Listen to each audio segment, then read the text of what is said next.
प्रिय मित्रों, भाइयों और बहनों, आज हम एक ऐसे विषय पर चिंतन करने जा रहे हैं जो मानव अस्तित्व के केंद्र में रहा है, मन की बेचैनी। यह बेचैनी, यह अशांति, क्या आपने कभी इसे महसूस किया है? क्या आपने कभी सोचा है कि रात के गहरे सन्नाटे में जब दुनिया सो जाती है तब भी हमारा मन क्यों जागता रहता है, क्यों उथल पुथल करता रहता है? यह एक ऐसा प्रश्न है जिसने सदियों से दार्शनिकों, संतों और हम जैसे साधारण मनुष्यों को भी परेशान किया है। आज से 2500 साल पहले एक राजकुमार था जिसने वैभव, ऐश्वर्य और हर प्रकार के सुख को ठुकराकर इसी बेचैनी का उत्तर खोजने का साहस किया। वह राजकुमार, जिसे हम आज गौतम बुद्ध के नाम से जानते हैं, उन्होंने न केवल इस बेचैनी का कारण खोजा बल्कि उससे मुक्ति का मार्ग भी दिखाया।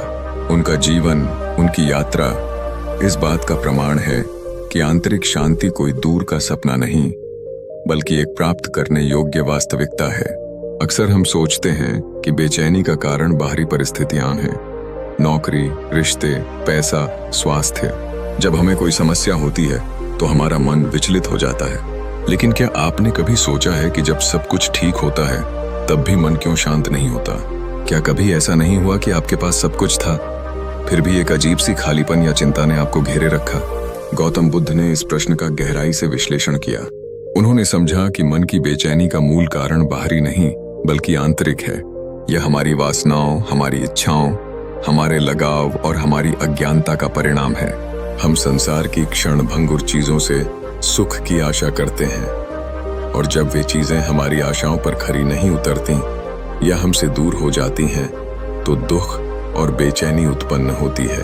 रात का समय अक्सर इस बेचैनी को और बढ़ा देता है। दिन के कोलाहल में हम खुद को व्यस्त रख सकते हैं, लेकिन रात की शांति में मन के भीतर छिपी हर चिंता, हर भय, हर अधूरी इच्छा सतह पर आ जाती है। यह वह समय होता है जब हमारा अवचेतन मन अधिक सक्रिय होता है और हमारी आंतरिक उथल पुथल हमें सोने नहीं देती। गौतम बुद्ध ने हमें एक रास्ता दिखाया, आर्य अष्टांगिक मार्ग। यह मार्ग केवल सिद्धांतों का एक समूह नहीं बल्कि जीवन जीने की एक व्यावहारिक विधि है। यह हमें सिखाता है कि कैसे हम अपने विचारों, अपनी वाणी और अपने कर्मों में संतुलन स्थापित करें। यह हमें सिखाता है कि कैसे हम ध्यान और सजगता के माध्यम से अपने मन को प्रशिक्षित करें ताकि वह बाहरी उथल पुथल से प्रभावित न हो।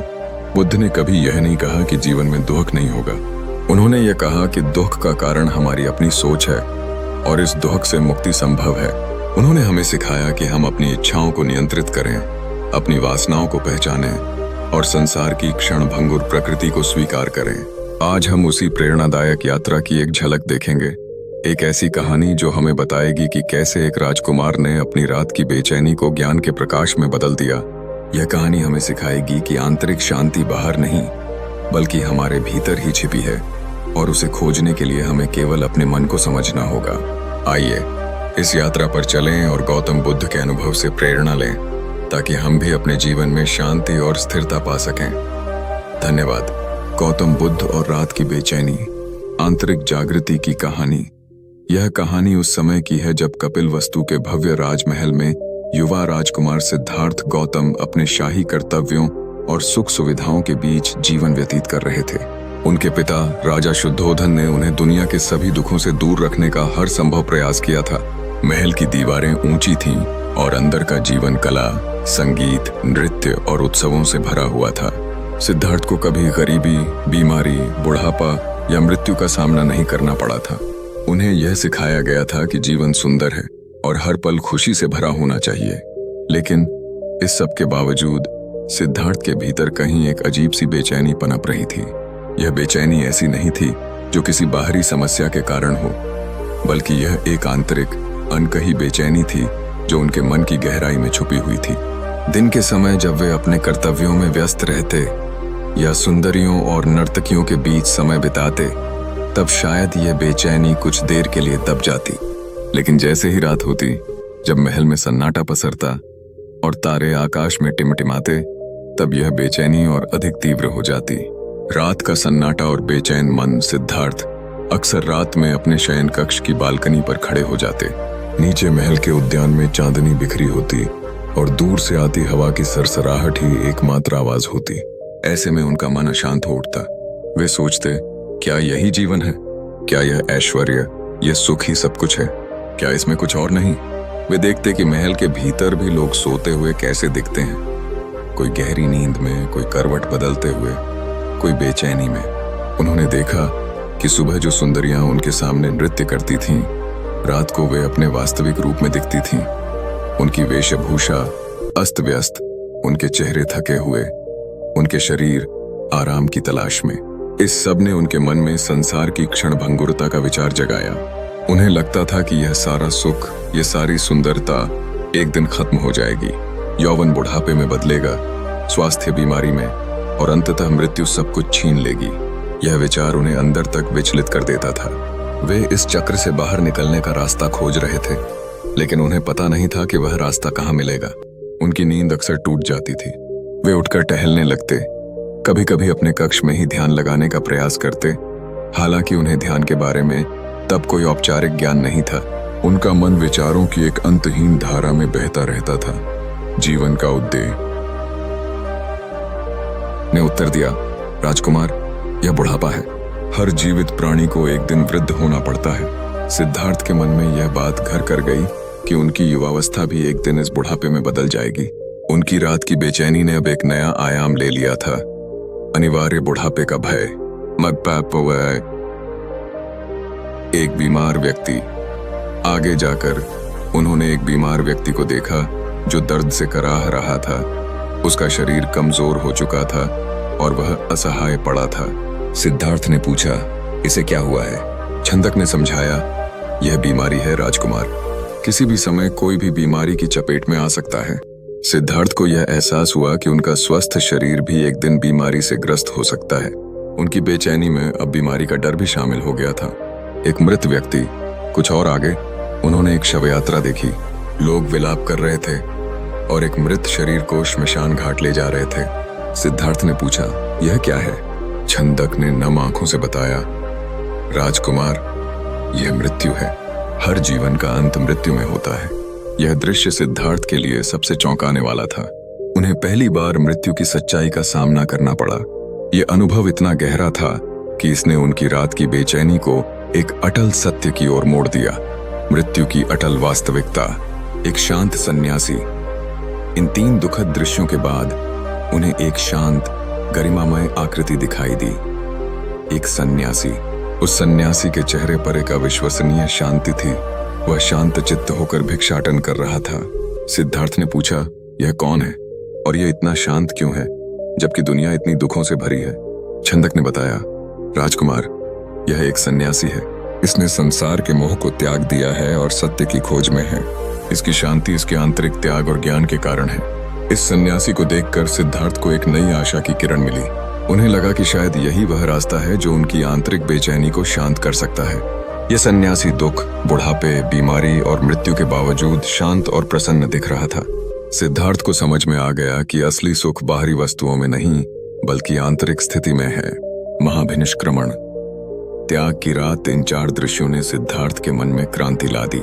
महल की चमक दमक और उनकी रात की बेचैनी, जो अब तक अस्पष्ट थी, अब स्पष्ट हो चुकी थी।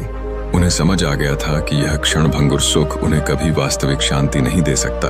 उन्हें लगा कि जब तक वे इन सच्चाइयों का सामना नहीं करेंगे, तब तक उनकी आत्मा को मुक्ति नहीं मिलेगी।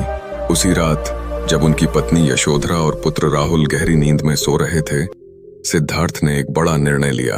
उन्होंने अपने परिवार, अपने राज्य और अपने सभी सुख सुविधाओं का त्याग करने का निश्चय किया। यह उनके जीवन का महाभिनिष्क्रमण था, महान प्रस्थान। उन्होंने अपने सारथी छंदक को जगाया, अपने शाही वस्त्र त्यागे और अपने बालों को काट दिया। एक साधारण भिक्षु का वेश धारण कर उन्होंने महल छोड़ दिया। उनकी रात की बेचैनी अब एक उत्कट खोज में बदल चुकी थी। सत्य की खोज, दुख के अंत की खोज, ज्ञानोदय की यात्रा और बेचैनी का अंत। सिद्धार्थ ने वर्षों तक तपस्या की, कठोर साधनाएं की और विभिन्न गुरुओं से ज्ञान प्राप्त करने का प्रयास किया। उन्होंने शरीर को अत्यधिक पीड़ा दी, यह सोचकर कि शायद इससे उन्हें ज्ञान मिलेगा, लेकिन इस सब से उन्हें केवल शारीरिक कष्ट और मानसिक भ्रम ही मिला। उनकी बेचैनी तब तक बनी रही क्योंकि वे अभी भी सही मार्ग पर नहीं थे। अंततः उन्होंने यह समझ लिया कि न तो अत्यधिक भोग और न ही अत्यधिक तपस्या सही मार्ग है। उन्होंने मध्यम मार्ग को अपनाया। एक दिन बोधगया में एक पीपल के वृक्ष के नीचे बैठे हुए उन्होंने संकल्प लिया कि जब तक उन्हें सत्य का ज्ञान नहीं हो जाता तब तक वे वहां से नहीं उठेंगे। उन्होंने ध्यान में गहरे उतरना शुरू किया। उनके मन में फिर से बेचैनी के क्षण आए। मोह और वासनाओं ने उन्हें घेरने का प्रयास किया, लेकिन इस बार वे दृढ़ थे। प्रिय मित्रों, भाइयों और बहनों, आज हम एक ऐसे विषय पर चिंतन करने जा रहे हैं जो मानव अस्तित्व के केंद्र में रहा है, मन की बेचैनी। यह बेचैनी, यह अशांति, क्या आपने कभी इसे महसूस किया है? क्या आपने कभी सोचा है कि रात के गहरे सन्नाटे में जब दुनिया सो जाती है तब भी हमारा मन क्यों जागता रहता है, क्यों उथल पुथल करता रहता है? यह एक ऐसा प्रश्न है जिसने सदियों से दार्शनिकों, संतों और हम जैसे साधारण मनुष्यों को भी परेशान किया है। आज से 2500 साल पहले एक राजकुमार था जिसने वैभव, ऐश्वर्य और हर प्रकार के सुख को ठुकराकर इसी बेचैनी का उत्तर खोजने का साहस किया। वह राजकुमार, जिसे हम आज गौतम बुद्ध के नाम से जानते हैं, उन्होंने न केवल इस बेचैनी का कारण खोजा बल्कि उससे मुक्ति का मार्ग भी दिखाया। उनका जीवन, उनकी यात्रा इस बात का प्रमाण है कि आंतरिक शांति कोई दूर का सपना नहीं बल्कि एक प्राप्त करने योग्य वास्तविकता है। अक्सर हम सोचते हैं कि बेचैनी का कारण बाहरी परिस्थितियां हैं, नौकरी, रिश्ते, पैसा, स्वास्थ्य। जब हमें कोई समस्या होती है तो हमारा मन विचलित हो जाता है। लेकिन क्या आपने कभी सोचा है कि जब सब कुछ ठीक होता है तब भी मन क्यों शांत नहीं होता? क्या कभी ऐसा नहीं हुआ कि आपके पास सब कुछ था, फिर भी एक अजीब सी खालीपन या चिंता ने आपको घेरे रखा? गौतम बुद्ध ने इस प्रश्न का गहराई से विश्लेषण किया। उन्होंने समझा कि मन की बेचैनी का मूल कारण बाहरी नहीं बल्कि आंतरिक है। यह हमारी वासनाओं, हमारी इच्छाओं, हमारे लगाव और हमारी अज्ञानता का परिणाम है। हम संसार की क्षण भंगुर चीजों से सुख की आशा करते हैं, और जब वे चीजें हमारी आशाओं पर खरी नहीं उतरती या हमसे दूर हो जाती हैं तो दुख और बेचैनी उत्पन्न होती है। रात का समय अक्सर इस बेचैनी को और बढ़ा देता है। दिन के कोलाहल में हम खुद को व्यस्त रख सकते हैं, लेकिन रात की शांति में मन के भीतर छिपी हर चिंता, हर भय, हर अधूरी इच्छा सतह पर आ जाती है। यह वह समय होता है जब हमारा अवचेतन मन अधिक सक्रिय होता है और हमारी आंतरिक उथल पुथल हमें सोने नहीं देती। गौतम बुद्ध ने हमें एक रास्ता दिखाया, आर्य अष्टांगिक मार्ग। यह मार्ग केवल सिद्धांतों का एक समूह नहीं बल्कि जीवन जीने की एक व्यावहारिक विधि है। यह हमें सिखाता है कि कैसे हम अपने विचारों, अपनी वाणी और अपने कर्मों में संतुलन स्थापित करें। यह हमें सिखाता है कि कैसे हम ध्यान और सजगता के माध्यम से अपने मन को प्रशिक्षित करें ताकि वह बाहरी उथल पुथल से प्रभावित न हो। बुद्ध ने कभी यह नहीं कहा कि जीवन में दुख नहीं होगा। उन्होंने यह कहा कि दुख का कारण हमारी अपनी सोच है और इस दुख से मुक्ति संभव है। उन्होंने हमें सिखाया कि हम अपनी इच्छाओं को नियंत्रित करें, अपनी वासनाओं को पहचानें और संसार की क्षण भंगुर प्रकृति को स्वीकार करें। आज हम उसी प्रेरणादायक यात्रा की एक झलक देखेंगे, एक ऐसी कहानी जो हमें बताएगी कि कैसे एक राजकुमार ने अपनी रात की बेचैनी को ज्ञान के प्रकाश में बदल दिया। यह कहानी हमें सिखाएगी कि आंतरिक शांति बाहर नहीं बल्कि हमारे भीतर ही छिपी है और उसे खोजने के लिए हमें केवल अपने मन को समझना होगा। आइए इस यात्रा पर चलें और गौतम बुद्ध के अनुभव से प्रेरणा लें ताकि हम भी अपने जीवन में शांति और स्थिरता पा सकें। धन्यवाद। गौतम बुद्ध और रात की बेचैनी, आंतरिक जागृति की कहानी। यह कहानी उस समय की है जब कपिलवस्तु के भव्य राजमहल में युवा राजकुमार सिद्धार्थ गौतम अपने शाही कर्तव्यों और सुख सुविधाओं के बीच जीवन व्यतीत कर रहे थे। उनके पिता राजा शुद्धोधन ने उन्हें दुनिया के सभी दुखों से दूर रखने का हर संभव प्रयास किया था। महल की दीवारें ऊंची थीं और अंदर का जीवन कला, संगीत, नृत्य और उत्सवों से भरा हुआ था। सिद्धार्थ को कभी गरीबी, बीमारी, बुढ़ापा या मृत्यु का सामना नहीं करना पड़ा था। उन्हें यह सिखाया गया था कि जीवन सुंदर है और हर पल खुशी से भरा होना चाहिए। लेकिन इस सब के बावजूद सिद्धार्थ के भीतर कहीं एक अजीब सी बेचैनी पनप रही थी। यह बेचैनी ऐसी नहीं थी जो किसी बाहरी समस्या के कारण हो, बल्कि यह एक आंतरिक, अनकही बेचैनी थी जो उनके मन की गहराई में छुपी हुई थी। दिन के समय जब वे अपने कर्तव्यों में व्यस्त रहते या सुंदरियों और नर्तकियों के बीच समय बिताते, तब शायद यह बेचैनी कुछ देर के लिए दब जाती। लेकिन जैसे ही रात होती, जब महल में सन्नाटा पसरता और तारे आकाश में टिमटिमाते, तब यह बेचैनी और अधिक तीव्र हो जाती। रात का सन्नाटा और बेचैन मन सिद्धार्थ अक्सर रात में अपने शयन कक्ष की बालकनी पर खड़े हो जाते। नीचे महल के उद्यान में चांदनी बिखरी होती और दूर से आती हवा की सरसराहट ही एकमात्र आवाज होती। ऐसे में उनका मन अशांत हो उठता। वे सोचते, क्या यही जीवन है? क्या यह ऐश्वर्य, यह सुख ही सब कुछ है? क्या इसमें कुछ और नहीं?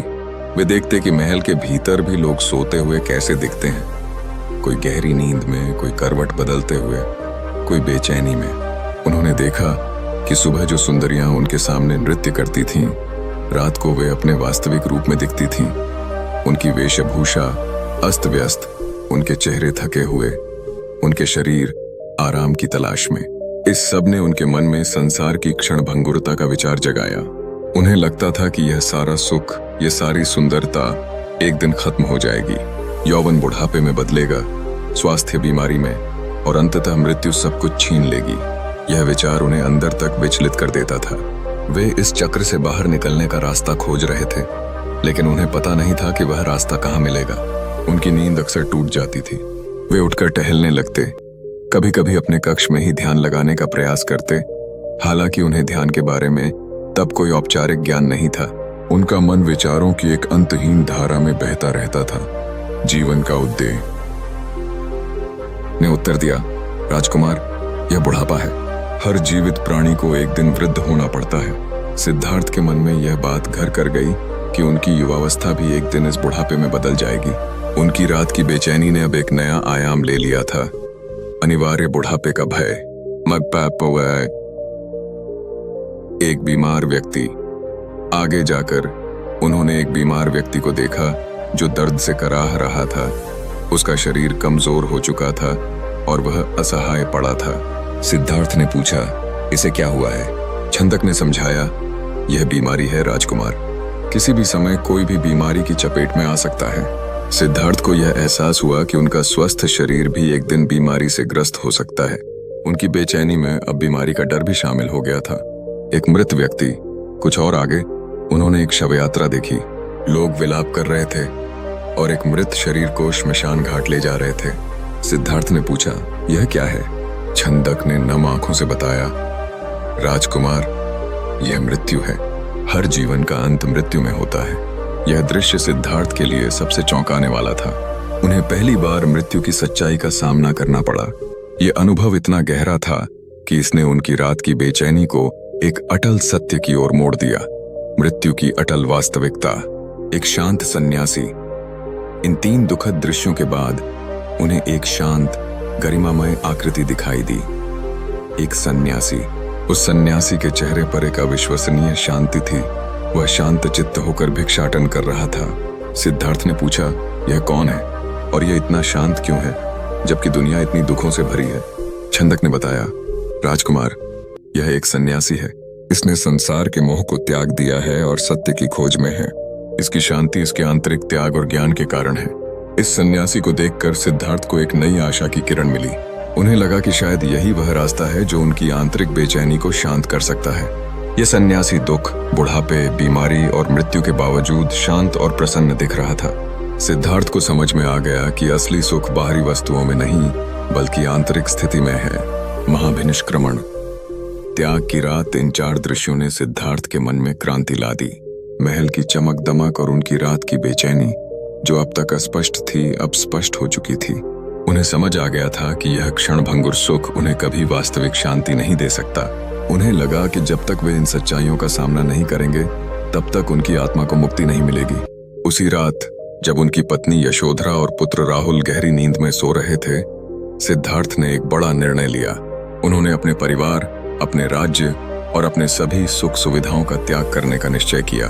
यह उनके जीवन का महाभिनिष्क्रमण था, महान प्रस्थान। उन्होंने अपने सारथी छंदक को जगाया, अपने शाही वस्त्र त्यागे और अपने बालों को काट दिया। एक साधारण भिक्षु का वेश धारण कर उन्होंने महल छोड़ दिया। उनकी रात की बेचैनी अब एक उत्कट खोज में बदल चुकी थी। सत्य की खोज, दुख के अंत की खोज, ज्ञानोदय की यात्रा और बेचैनी का अंत। सिद्धार्थ ने वर्षों तक तपस्या की, कठोर साधनाएं की और विभिन्न गुरुओं से ज्ञान प्राप्त करने का प्रयास किया। उन्होंने शरीर को अत्यधिक पीड़ा दी, यह सोचकर कि शायद इससे उन्हें ज्ञान मिलेगा, लेकिन इस सब से उन्हें केवल शारीरिक कष्ट और मानसिक भ्रम ही मिला। उनकी बेचैनी तब तक बनी रही क्योंकि वे अभी भी सही मार्ग पर नहीं थे। अंततः उन्होंने यह समझ लिया कि न तो अत्यधिक भोग और न ही अत्यधिक तपस्या सही मार्ग है। उन्होंने मध्यम मार्ग को अपनाया। एक दिन बोधगया में एक पीपल के वृक्ष के नीचे बैठे हुए उन्होंने संकल्प लिया कि जब तक उन्हें सत्य का ज्ञान नहीं हो जाता तब तक वे वहां से नहीं उठेंगे। उन्होंने ध्यान में गहरे उतरना शुरू किया। उनके मन में फिर से बेचैनी के क्षण आए। मोह और वासनाओं ने उन्हें घेरने का प्रयास किया, लेकिन इस बार वे दृढ़ थे। प्रिय मित्रों, भाइयों और बहनों, आज हम एक ऐसे विषय पर चिंतन करने जा रहे हैं जो मानव अस्तित्व के केंद्र में रहा है, मन की बेचैनी। यह बेचैनी, यह अशांति, क्या आपने कभी इसे महसूस किया है? क्या आपने कभी सोचा है कि रात के गहरे सन्नाटे में जब दुनिया सो जाती है तब भी हमारा मन क्यों जागता रहता है, क्यों उथल पुथल करता रहता है? यह एक ऐसा प्रश्न है जिसने सदियों से दार्शनिकों, संतों और हम जैसे साधारण मनुष्यों को भी परेशान किया है। आज से 2500 साल पहले एक राजकुमार था जिसने वैभव, ऐश्वर्य और हर प्रकार के सुख को ठुकराकर इसी बेचैनी का उत्तर खोजने का साहस किया। वह राजकुमार, जिसे हम आज गौतम बुद्ध के नाम से जानते हैं, उन्होंने न केवल इस बेचैनी का कारण खोजा बल्कि उससे मुक्ति का मार्ग भी दिखाया। उनका जीवन, उनकी यात्रा इस बात का प्रमाण है कि आंतरिक शांति कोई दूर का सपना नहीं बल्कि एक प्राप्त करने योग्य वास्तविकता है। अक्सर हम सोचते हैं कि बेचैनी का कारण बाहरी परिस्थितियां हैं, नौकरी, रिश्ते, पैसा, स्वास्थ्य। जब हमें कोई समस्या होती है तो हमारा मन विचलित हो जाता है। लेकिन क्या आपने कभी सोचा है कि जब सब कुछ ठीक होता है तब भी मन क्यों शांत नहीं होता? क्या कभी ऐसा नहीं हुआ कि आपके पास सब कुछ था फिर भी एक अजीब सी खालीपन या चिंता ने आपको घेरे रखा? गौतम बुद्ध ने इस प्रश्न का गहराई से विश्लेषण किया। उन्होंने समझा कि मन की बेचैनी का मूल कारण बाहरी नहीं बल्कि आंतरिक है। यह हमारी वासनाओं, हमारी इच्छाओं, हमारे लगाव और हमारी अज्ञानता का परिणाम है। हम संसार की क्षण भंगुर चीजों से सुख की आशा करते हैं और जब वे चीजें हमारी आशाओं पर खरी नहीं उतरती या हमसे दूर हो जाती हैं तो दुख और बेचैनी उत्पन्न होती है। रात का समय अक्सर इस बेचैनी को और बढ़ा देता है। दिन के कोलाहल में हम खुद को व्यस्त रख सकते हैं, लेकिन रात की शांति में मन के भीतर छिपी हर चिंता, हर भय, हर अधूरी इच्छा सतह पर आ जाती है। यह वह समय होता है जब हमारा अवचेतन मन अधिक सक्रिय होता है और हमारी आंतरिक उथल पुथल हमें सोने नहीं देती। गौतम बुद्ध ने हमें एक रास्ता दिखाया, आर्य अष्टांगिक मार्ग। यह मार्ग केवल सिद्धांतों का एक समूह नहीं बल्कि जीवन जीने की एक व्यावहारिक विधि है। यह हमें सिखाता है कि कैसे हम अपने विचारों, अपनी वाणी और अपने कर्मों में संतुलन स्थापित करें। यह हमें सिखाता है कि कैसे हम ध्यान और सजगता के माध्यम से अपने मन को प्रशिक्षित करें ताकि वह बाहरी उथल पुथल से प्रभावित न हो। बुद्ध ने कभी यह नहीं कहा कि जीवन में दुख नहीं होगा। उन्होंने यह कहा कि दुख का कारण हमारी अपनी सोच है और इस दुख से मुक्ति संभव है। उन्होंने हमें सिखाया कि हम अपनी इच्छाओं को नियंत्रित करें, अपनी वासनाओं को पहचानें और संसार की क्षण भंगुर प्रकृति को स्वीकार करें। आज हम उसी प्रेरणादायक यात्रा की एक झलक देखेंगे, एक ऐसी कहानी जो हमें बताएगी कि कैसे एक राजकुमार ने अपनी रात की बेचैनी को ज्ञान के प्रकाश में बदल दिया। यह कहानी हमें सिखाएगी कि आंतरिक शांति बाहर नहीं बल्कि हमारे भीतर ही छिपी है और उसे खोजने के लिए हमें केवल अपने मन को समझना होगा। आइए इस यात्रा पर चलें और गौतम बुद्ध के अनुभव से प्रेरणा लें ताकि हम भी अपने जीवन में शांति और स्थिरता पा सकें। धन्यवाद। गौतम बुद्ध और रात की बेचैनी, आंतरिक जागृति की कहानी। यह कहानी उस समय की है जब कपिलवस्तु के भव्य राजमहल में युवा राजकुमार सिद्धार्थ गौतम अपने शाही कर्तव्यों और सुख सुविधाओं के बीच जीवन व्यतीत कर रहे थे। उनके पिता राजा शुद्धोधन ने उन्हें दुनिया के सभी दुखों से दूर रखने का हर संभव प्रयास किया था। महल की दीवारें ऊंची थीं और अंदर का जीवन कला, संगीत, नृत्य और उत्सवों से भरा हुआ था। सिद्धार्थ को कभी गरीबी, बीमारी, बुढ़ापा या मृत्यु का सामना नहीं करना पड़ा था। उन्हें यह सिखाया गया था कि जीवन सुंदर है और हर पल खुशी से भरा होना चाहिए। लेकिन इस सब के बावजूद सिद्धार्थ के भीतर कहीं एक अजीब सी बेचैनी पनप रही थी। यह बेचैनी ऐसी नहीं थी जो किसी बाहरी समस्या के कारण हो, बल्कि यह एक आंतरिक, अनकही बेचैनी थी जो उनके मन की गहराई में छुपी हुई थी। दिन के समय जब वे अपने कर्तव्यों में व्यस्त रहते या सुंदरियों और नर्तकियों के बीच समय बिताते, तब शायद यह बेचैनी कुछ देर के लिए दब जाती। लेकिन जैसे ही रात होती, जब महल में सन्नाटा पसरता और तारे आकाश में टिमटिमाते, तब यह बेचैनी और अधिक तीव्र हो जाती। रात का सन्नाटा और बेचैन मन सिद्धार्थ अक्सर रात में अपने शयन कक्ष की बालकनी पर खड़े हो जाते। नीचे महल के उद्यान में चांदनी बिखरी होती और दूर से आती हवा की सरसराहट ही एकमात्र आवाज होती। ऐसे में उनका मन अशांत हो उठता। वे सोचते, क्या यही जीवन है? क्या यह ऐश्वर्य, यह सुख ही सब कुछ है?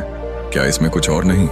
वे देखते कि महल के भीतर भी लोग सोते हुए कैसे दिखते हैं, कोई गहरी नींद में, कोई करवट बदलते हुए, कोई बेचैनी में। उन्होंने देखा कि सुबह जो सुंदरियां उनके सामने नृत्य करती थीं, रात को वे अपने वास्तविक रूप में दिखती थीं। उनकी वेशभूषा अस्त व्यस्त, उनके चेहरे थके हुए, उनके शरीर आराम की तलाश में। इस सब ने उनके मन में संसार की क्षणभंगुरता का विचार जगाया। उन्हें लगता था कि यह सारा सुख, यह सारी सुंदरता एक दिन खत्म हो जाएगी। यौवन बुढ़ापे में बदलेगा, स्वास्थ्य बीमारी में, और अंततः मृत्यु सब कुछ छीन लेगी। यह विचार उन्हें अंदर तक विचलित कर देता था। वे इस चक्र से बाहर निकलने का रास्ता खोज रहे थे, लेकिन उन्हें पता नहीं था कि वह रास्ता कहाँ मिलेगा। उनकी नींद अक्सर टूट जाती थी। वे उठकर टहलने लगते, कभी कभी अपने कक्ष में ही ध्यान लगाने का प्रयास करते। हालांकि उन्हें ध्यान के बारे में तब कोई औपचारिक ज्ञान नहीं था। उनका मन विचारों की एक अंतहीन धारा में बहता रहता था। जीवन का उद्देश्य ने उत्तर दिया, राजकुमार, यह बुढ़ापा है। हर जीवित प्राणी को एक दिन वृद्ध होना पड़ता है। सिद्धार्थ के मन में यह बात घर कर गई कि उनकी युवावस्था भी एक दिन इस बुढ़ापे में बदल जाएगी। उनकी रात की बेचैनी ने अब एक नया आयाम ले लिया था, अनिवार्य बुढ़ापे का भय। एक बीमार व्यक्ति। आगे जाकर उन्होंने एक बीमार व्यक्ति को देखा जो दर्द से कराह रहा था। उसका शरीर कमजोर हो चुका था और वह असहाय पड़ा था। सिद्धार्थ ने पूछा, इसे क्या हुआ है? छंदक ने समझाया, यह बीमारी है राजकुमार। किसी भी समय कोई भी बीमारी की चपेट में आ सकता है। सिद्धार्थ को यह एहसास हुआ कि उनका स्वस्थ शरीर भी एक दिन बीमारी से ग्रस्त हो सकता है। उनकी बेचैनी में अब बीमारी का डर भी शामिल हो गया था। एक मृत व्यक्ति। कुछ और आगे उन्होंने एक शव यात्रा देखी। लोग विलाप कर रहे थे और एक मृत शरीर को श्मशान घाट ले जा रहे थे। सिद्धार्थ ने पूछा, यह क्या है? छंदक ने नम आंखों से बताया, राजकुमार, यह मृत्यु है। हर जीवन का अंत मृत्यु में होता है। यह दृश्य सिद्धार्थ के लिए सबसे चौंकाने वाला था। उन्हें पहली बार मृत्यु की सच्चाई का सामना करना पड़ा। यह अनुभव इतना गहरा था कि इसने उनकी रात की बेचैनी को एक अटल सत्य की ओर मोड़ दिया। मृत्यु की अटल वास्तविकता। एक शांत सन्यासी। इन तीन दुखद दृश्यों के बाद उन्हें एक शांत गरिमामय आकृति दिखाई दी। एक सन्यासी। उस सन्यासी के चेहरे पर एक अविश्वसनीय शांति थी। वह शांत चित्त होकर भिक्षाटन कर रहा था। सिद्धार्थ ने पूछा, यह कौन है और यह इतना शांत क्यों है जबकि दुनिया इतनी दुखों से भरी है? छंदक ने बताया, राजकुमार, यह एक सन्यासी है। इसने संसार के मोह को त्याग दिया है और सत्य की खोज में है। इसकी शांति इसके आंतरिक त्याग और ज्ञान के कारण है। इस सन्यासी को देखकर सिद्धार्थ को एक नई आशा की किरण मिली।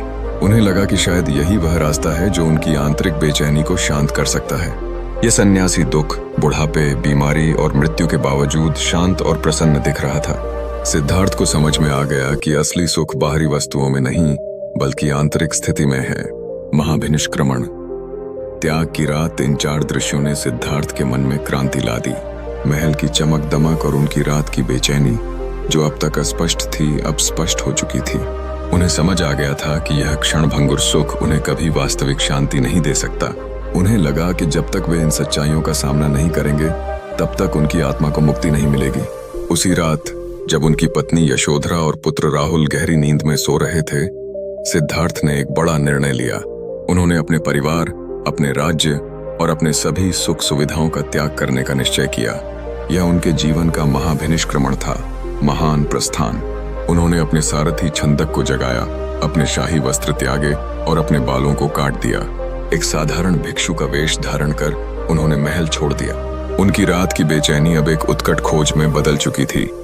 सत्य की खोज, दुख के अंत की खोज, ज्ञानोदय की यात्रा और बेचैनी का अंत सिद्धार्थ ने वर्षों तक तपस्या की, कठोर साधनाएं की और विभिन्न गुरुओं से ज्ञान प्राप्त करने का प्रयास किया। उन्होंने शरीर को अत्यधिक पीड़ा दी, यह सोचकर कि शायद इससे उन्हें ज्ञान मिलेगा, लेकिन इस सब से उन्हें केवल शारीरिक कष्ट और मानसिक भ्रम ही मिला। उनकी बेचैनी तब तक बनी रही क्योंकि वे अभी भी सही मार्ग पर नहीं थे। अंततः उन्होंने यह समझ लिया कि न तो अत्यधिक भोग और न ही अत्यधिक तपस्या सही मार्ग है। उन्होंने मध्यम मार्ग को अपनाया। एक दिन बोधगया में एक पीपल के वृक्ष के नीचे बैठे हुए उन्होंने संकल्प लिया कि जब तक उन्हें सत्य का ज्ञान नहीं हो जाता तब तक वे वहां से नहीं उठेंगे। उन्होंने ध्यान में गहरे उतरना शुरू किया। उनके मन में फिर से बेचैनी के क्षण आए। मोह और वासनाओं ने उन्हें घेरने का प्रयास किया, लेकिन इस बार वे दृढ़ थे।